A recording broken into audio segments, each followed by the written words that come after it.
The purpose of this tutorial is to show how to export a McGraw-Hill exam or quiz bank. You can export them as a Word document or export them so that they may be imported into Canvas. So I'm going to click Sign In. So McGraw-Hill, I'm going to jump into the future AHP 217 course, and right now McGraw-Hill offers that option where we can build our quizzes and exams inside the McGraw-Hill Connect platform. This will allow us to use the McGraw-Hill Connect item analysis. It also allows us to quickly maneuver through quiz banks, exam banks. It shows us the quick links to where they're located in the textbook, and several other benefits. However, you can also export these banks for a Word document if you are wanting to do item analysis or removal of questions, or even review the questions. It also allows us to export them and import them into the Canvas LMS. To do this, we're going to click on Library within the course, and then at this point we can choose to do a couple of things. There's downside, the left-hand side, we see various resources from lectures, instructor resources, files, assignments, and ebooks that we can look at, but we're going to choose the Test Builder Print and Export. At this point, we're going to go to Test Builder.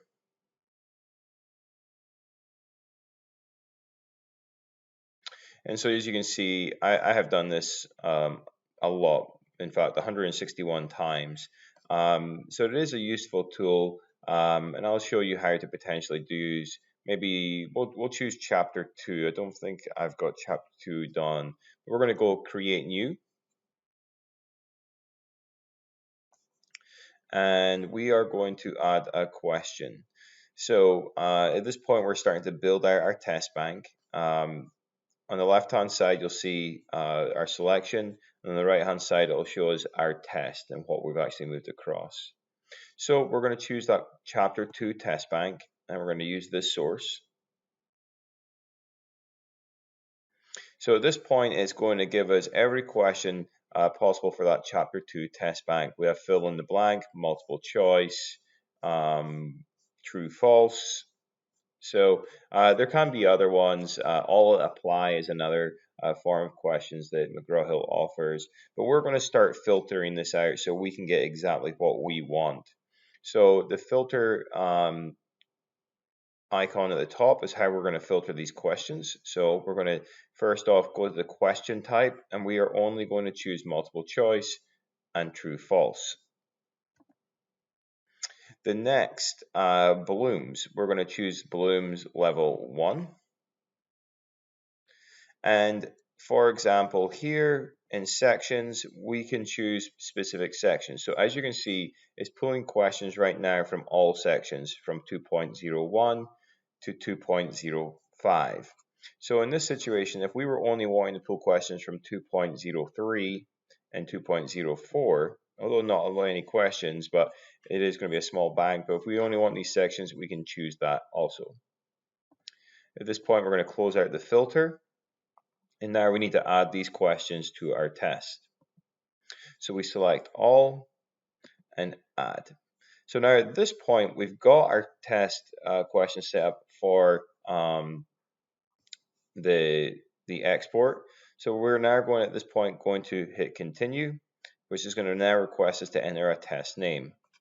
So I'm going to go up to the top and change this to chapter 2. I'm just going to call it exam bank. And we're going to continue. Okay, so at this point is where we start getting the options. Do we want to export it into a QTI, which that means that we're going to then plan to import it into the LMS. If you choose this route, it will not give you a Word document or RTF to see these questions. It will be in that native LMS, or sorry, that QTI format for the LMS to build that quiz inside Canvas. So at this point, we're going to stick with the Word document. I'm going to request that we don't scramble the questions so I can see that they come in that specific order. So if I'm going to do an item analysis against the McGraw-Hill Connect banks inside McGraw-Hill, it'll be an easier go around. It is one column. I'm going to leave it as one column, so it's a longer sheet. And then the spacing, I'm going to make it 3 rows just so that it's spaced out a little bit more that I can easily read. These instruction parts we do not really need unless we plan to give this as a paper test, because we don't really need instructions as far as a header or the student name. So I just leave that as default. We're going to display the question type, so we're going to sort by question type. So we're going to see all the multiple choice or true false come first or second. And then I do want the metadata. Okay, so at this point, when we do the metadata, it just means it's going to show us which section specifically and what level of blooms that question is. I always choose the below vertical. That just means that the multiple choice will come A, B, C, D, or true, false below each other, along with the metadata below that.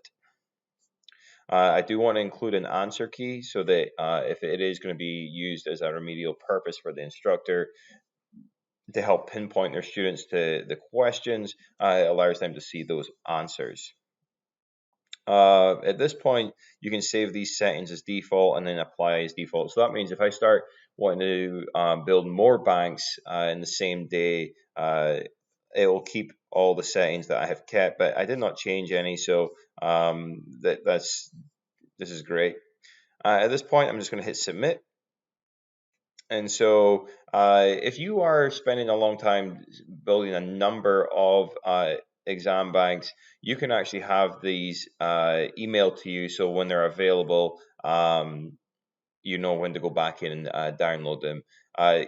It doesn't take long to make them, but if you are building maybe 15, 20 at a time, it might get hung up in some of them, and this is just a way to get that notification when they're complete. So I'm going to hit OK. I'm not going to ask them to send it because I know it's going to be relatively quick. And there it is. It's already happened. If, for example, this doc said pending, you would just hit the refresh button at the top right. That would refresh your list. And then when this became available, it would go from pending to that doc. At this point, I'm going to click on the doc. What that will do is it will download that exam bank to that Word document onto my local. I'm going to open it up so we can view it.